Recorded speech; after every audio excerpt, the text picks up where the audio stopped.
बिस्मिल्लाहिर्रहमानिर्रहीम। अस्सलाम वालेकुम। क्लास 5 का आज हमारा 16th लेक्चर है, जिसमें हम पेज नंबर 16 पे जो हमारी वर्ड प्रॉब्लम है उसको सोल्व करेंगे। बच्चे ये भी सवाल मल्टीप्लिकेशन और डिवीजन के ही हैं। इसमें थोड़ा सा डिफरेंट जो चीज़ है वो ये कि आप लोगों को स्टेटमेंट्स पढ़ के तो समझ आना चाहिए कि हम इसमें मल्टीप्लाई करेंगे या डिवाइड करेंगे।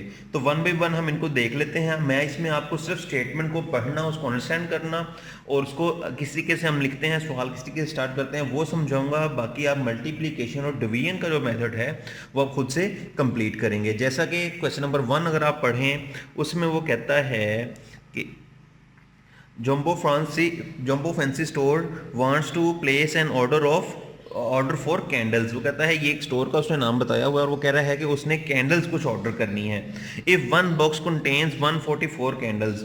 अब अगर एक बॉक्स के अंदर 144 कैंडल्स हों, how many boxes must the shop order to for a stock of 180 candles. बता रहा है कि अगर उसने इतनी कैंडल्स ऑर्डर करनी हो तो उसको कितने बॉक्सेस ऑर्डर करने पड़ेंगे। तो बच्चे जब भी इस तरह का सवाल आएगा, सबसे पहले आप क्या करेंगे, इसकी स्टेटमेंट बना लेंगे, इसकी स्टेटमेंट्स लिख लेंगे आप जी। तो टोटल हमारे जो एक वन बॉक्स के अंदर जो कैंडल्स थी, हम लिख लेते हैं कैंडल्स इन वन बॉक्स। कितनी कैंडल्स आ रही हैं? 144। ठीक है। आगे नेक्स्ट उसने कहा है कि टोटल कैंडल्स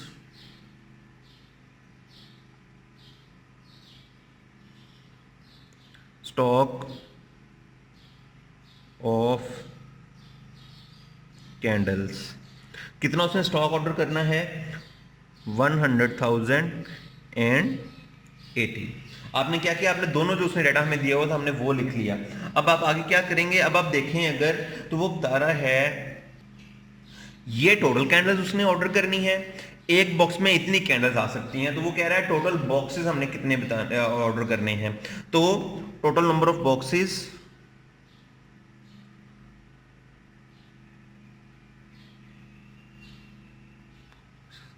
अब आप क्या करेंगे बच्चे, हमें पता है इसको हमने इस पे डिवाइड करना है। उससे क्या होगा, हमारे पास बॉक्सेस निकलेंगे, क्योंकि एक बॉक्स के अंदर इतनी कैंडल्स आ रही हैं। तो जब इस वैल्यू को, टोटल कैंडल को एक बॉक्स की कैंडल्स पे डिवाइड कर देंगे तो हमारे पास नंबर ऑफ बॉक्सेस निकल आएंगे, जिससे हमें पता लग जाएगा कि एक बॉक्स के अंदर हम टोटल नंबर ऑफ बॉक्सेस कितने हो जाएंगे। तो आप डिवाइड कर देंगे इसको 144 के साथ। तो बच्चे आप डिवीजन का प्रोसेस आप नीचे सॉल्व करेंगे और उसके बाद जो आंसर आएगा वो आप यहां पर इक्वल लगा के लिख देंगे, तो आपका क्वेश्चन कंप्लीट हो जाएगा। डिवीजन आपने खुद से करनी है, मैंने आपको बता दिया कि किस तरीके से अभी सवाल स्टार्ट करेंगे। इसके बाद चलते हैं हम लोग क्वेश्चन नंबर 2 की तरफ। अच्छा, क्वेश्चन नंबर 2 से पहले बच्चे थोड़ा सा मैं आपको गाइड भी कर देता हूं। आप क्या करेंगे, 100,080 और इसको डिवाइड करेंगे 144 पे। इसकी डिवीजन करें जिस तरीके से हम लोग डिवीजन अभी तक करते आ रहे हैं। उसके बाद जो भी आंसर आएगा वो आप यहां पर पुट कर दोगे तो वो आपका क्वेश्चन कंप्लीट हो जाएगा जी। अब देखते हैं क्वेश्चन नंबर 2। क्वेश्चन नंबर 2 में वो कहता है, the government wants to build a new homes for 382 homeless families. Total homeless. सबसे पहले बच्चे आपने डेटा लिखा करना है, फैमिलीज कितनी है वो 382। उसके बाद वो कह रहा है, if each home cost ₹400,000 and 960, how much will it pay to the project cost all together. Cost of one home, तो कितनी कॉस्ट उसकी आ रही है 400,960। अब ये एक हाउस की कॉस्ट आई है और हमने टोटल तमाम हाउसेस की कॉस्ट काउंट करनी है। तो हम इसमें क्या करेंगे, अब इसमें मल्टीप्लाई कर लेंगे। टोटल कॉस्ट ऑफ प्रोजेक्ट वो हो जाएगा 400,960 मल्टीप्लाइड बाय 382। तो बच्चे आप इसको मल्टीप्लाई कर लेंगे और जो आंसर आएगा वो यहां पे आप पुट कर देंगे, मल्टीप्लाई करने के बाद आपका क्वेश्चन कंप्लीट हो जाएगा। इसी तरीके से अब आप लोग अगले इसको भी सॉल्व करेंगे, क्वेश्चन को भी। ये भी मल्टीप्लिकेशन का सवाल है, मैं थोड़ा सा दोबारा एक्सप्लेन करता हूँ। पहले आपने टोटल नंबर ऑफ फैमिलीज लिखना है, फिर कॉस्ट ऑफ वन हाउस लिखा हमने, वन होम लिखा, फिर टोटल कॉस्ट ऑफ प्रोजेक्ट, तो हमने दोनों वैल्यूज को मल्टीप्लाई करके अपना आंसर निकाल लेना है। आगे चलते हैं क्वेश्चन नंबर 3 की तरफ। जी बच्चे, नेक्स्ट पार्ट में वो कहता है टोटल अमाउंट रेस्ड। उसने सवाल में हमें बताया है कि कुछ बच्चों ने, कराची के कुछ बच्चों ने एक मैराथन के जरिए अपनी एक एक्टिविटी के जरिए कुछ अमाउंट रेज की। उस अमाउंट को आप कह सकते हैं 40,575 वो अमाउंट है हमारी। टोटल फैमिलीज कितनी है इसमें डिस्ट्रीब्यूट करनी है 15, और वो कह रहा है कि एक फैमिली को कितनी अमाउंट आएगी। तो बच्चे हम क्या करेंगे, टोटल हमें बताया हुआ है तो हम उसको जब 15 पे डिवाइड कर देंगे तो हमारे पास एक फैमिली की वैल्यू, एक फैमिली को कितनी अमाउंट आएगी वो मिल जाएगी। तो हमने इसको लिख लिया टोटल अमाउंट रेज, फिर टोटल फैमिलीज लिख ली और अमाउंट ईच फैमिली गेट, जो ईच फैमिली को अमाउंट आएगी वो हम इसको डिवाइड कर लेंगे। तो अब चलते हैं नेक्स्ट क्वेश्चन की तरफ। जी इस पार्ट में वो कहता है, क्वेश्चन नंबर 4 है, super pop potato chips factory employees 267 people. If each worker receives 2,384 as wages per every month, what is the total wage bill? Number 1 for 1 month and number 2 for the whole year. अब बच्चे सबसे पहले total number of employees कितने हो जाएंगे, equals to 267.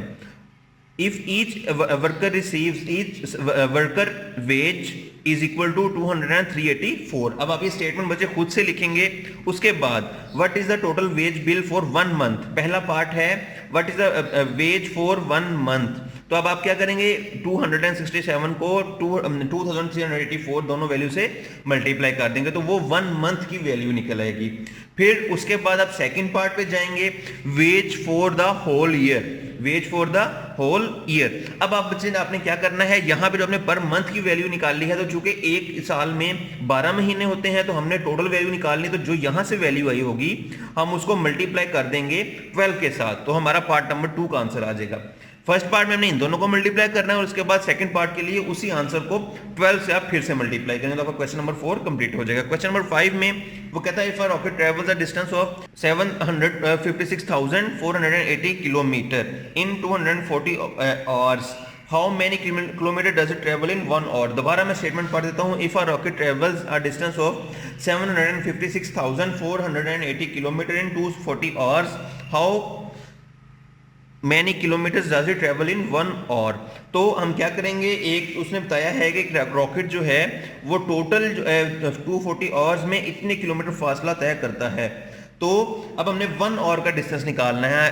240 hours में उसने ये वैल्यू कैलकुलेट की, जब 1 आवर निकालेंगे तो हम इन दोनों वैल्यूज को डिवाइड कर देंगे। टोटल डिस्टेंस ये वैल्यू आ जाएगी, टोटल टाइम 240 आवर्स आ जाएगा। अब 1 hour time travel in 1 hour is equal to this value divided by this value. आगे क्वेश्चन नंबर 6 पे चलते हैं। During the trip Sara needs a scarf at the rate of 469 millimetre every day. If the trip last 8 days, how much scarf will she have knitted by the end of the trip। अब वो बताता है कि उसने trip के दौरान every day 469 millimetre knit किया है, उसने निटिंग की है। तो per day rate is equal to 469, total trip days is equal to 8, then total scarf knitted is equal to 469 multiplied by 8। तो आपकी अगली वैल्यू आ जाएगी। क्वेश्चन नंबर 7 है, if a project needs 955,000 to be completed, how much money will it be needed for 100 projects। तो बच्चे उसने एक प्रोजेक्ट की कॉस्ट आपको बता दी है। Project cost, each one project cost is equal to this, total number of projects 100 आ जाएंगे, then total cost for all the projects, दोनों वैल्यूज को आप मल्टीप्लाई कर देंगे। इसी तरीके से क्वेश्चन नंबर 8 पे चलते हैं। A park can accommodate 50,000 people, how many people can accommodate in 10 parks. ईच पार्क accommodation is equal to 50,000 people, then total number of parks is equal to 10, then total people that can be accommodated। तो आप दोनों values को यहाँ पे भी multiply कर देंगे। क्वेश्चन नंबर 9 पे चलते हैं। If $294,850 are donated to a welfare trust in 1 month। वो बता रहा है कि एक मंथ में donations in 1 month 294,850, then total amount deposited in 42 months, then हमने टोटल टाइम कितना है या टोटल मंथ्स कितने is equal to 42, total amount deposited, दोनों वैल्यूज को आप मल्टीप्लाई कर लेंगे।